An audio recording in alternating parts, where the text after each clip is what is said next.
Hi folks, Champagne Friday. Quite early, sitting early morning, but high expectations. Why? Because I'm in one of the most beautiful rooms in the entire Champagne region and one of the strongest emotionally linked Champagne places for me and one of the best Champagne houses. Champagne Deutz, you name it, because it's German from the start, which is Deutz, but the French can't pronounce it, so it becomes Champagne Deutz, something in between. So personally, I say Deutz, and I'm sitting here, the founder, William, behind me, Cuvée William Deutz, you probably heard about it, and it's one of the absolutely best champagnes. I'm here before a lunch that we're going to have, and we're going to drink some secret champagnes, so I have very high expectations. I got this tingling sensation in my entire body because I know that the food here is one of the best basic foods, very regional, very old style classic, but with this intensity of flavors. And now being in autumn time, I know there will be some mushrooms, and I know there will be some wild boars being shot in the woods behind Ailly, etc. I know it's a tremendous combination at perfect time of drinking Champagne Deutz. I prefer it during, not springtime, it's definitely a fall-time champagne.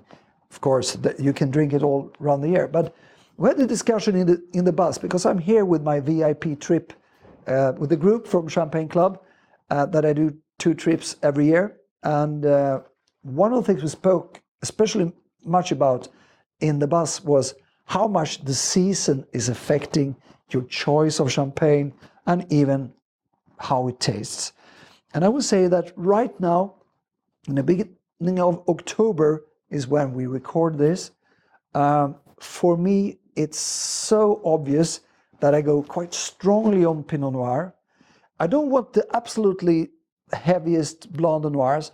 I want something which is a blend with a great depth, but you need to find nuances, and the clarity of those nuances right now are so tremendous. So I will go in style for perhaps the perfect one is a Cuvée William Deutz of all.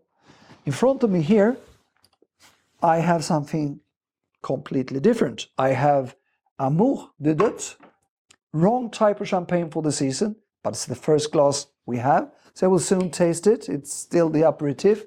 But it's not the perfect champagne to drink at this time. That is a early summer champagne, if we follow the seasons and the type of champagne, for me, in general. So why is it so special to be here? Well, it was actually on my second trip to Champagne ever. I knocked the door without having any invitation, and I read a lot about it. I've never tried a single champagne from the house. And I went into the house, and we were seated, me and 2 people, in these chairs. I was seated in this one, and my friends in the other 2. And in front of us, they took the most recent vintage, and it was the vintage and the Blanc de Blanc. And I said, is it okay if we leave you for 5 minutes? And they left us for half an hour, and we finished the glasses. And I remember that we said it's one of the most beautiful rooms and the most sacral, holy, spiritual rooms that you can really touch the history. And you know why? Ailly is the base of Champagne. That's the most famous village. It's the oldest village of Champagne.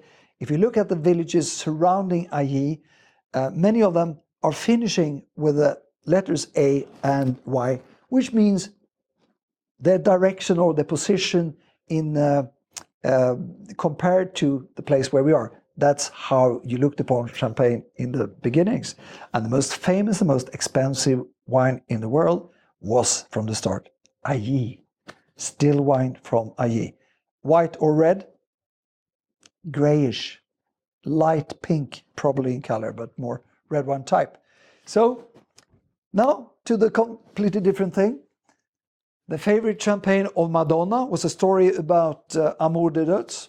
Well, it had its grand premiere with a 93 vintage, which is not a great vintage to start with, but of course it was one of the absolutely best.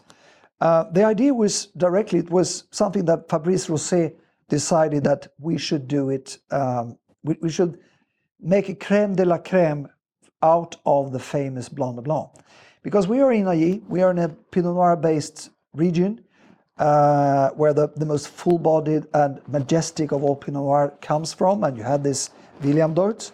And they also, as a contrast, they had this very famous Blanc de Blanc without being situated to the places where the grapes came from.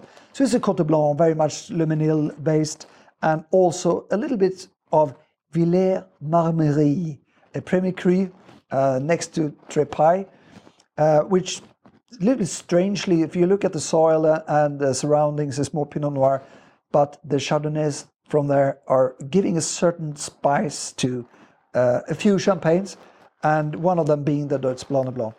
So that was the concept. How should we make something special out of that? Actually, the recipe is about the same. It's a little bit like they do in Sauternes. They make a cœur de cuvée. They take basically the same villages, but they take the oldest vines, the most ripest grapes, and take the best part of the best and make a smaller selection of a great cuvée prestige. So that was in '93, and this is the latest, 2011. And I have not done what I normally do, pre-taste before the camera rolls, because the group is out, they're going down the cellars. And is it one thing that I feel that I actually can do when I'm passing 60 years of age, 35 years of champagne tasting, is I don't need to go and see the cellars anymore.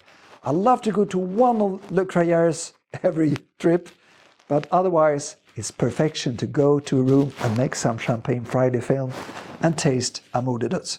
So, color-wise, you see probably the depth of the golden notes with the greenish hints. Mature Chardonnay looks a little bit older perhaps, if I just take the visual part of the champagne. More maturity in this bottle than I've seen before. A lot more autumn notes. Is it due to the period, or is it just that the champagne is slightly more aged? We don't have a full answer on that. You can definitely see that it's a huge creaminess that I expect on the palate. How can I see that? How can I get shapes of a champagne just by smelling it? It's rather personal, but the aromas are not directly buttery, but there are hints of notes which gets me to expect that there is a clear butteriness on the palate. Let's see if that is correct.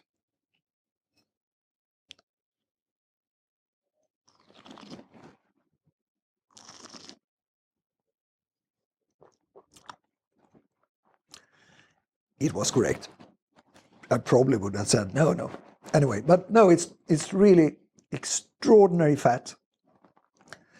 It's got this direct punch of mouth-filling seduction. It's exotic fruits, it's very sweet lemony notes that gives a freshness to otherwise quite mature and rounded and almost candied-like fudgy feeling to it. The precision, the way it's been done is very much for a direct impact. So it fills your mouth, it goes extremely rounded and smooth and beautiful, and then it clings off very, very direct, not going down like this, but it's not very long aftertaste. It's more like fading out like that. And I think those kind of ways of explaining or trying to express exactly how the tactile sensations are is a very important thing for you as a taster. Not only think about the aromatics, think about shapes, architecture of a wine. And here, if I would make a drawing of this, it would be very, very round from the start, and it's quite steep out. But if I express it more like how it feels, it fills the mouth. It's really, I wouldn't say fireworks because it's quite lacy. It's not very bubbly because of the fatness. And then it goes and paints the most beautiful colors in very yellow and slightly brownish notes, fat, and then it just goes. That's the way I see and look upon Amour de Deutz 2011, a Friday morning in Champagne at Champagne Deutz.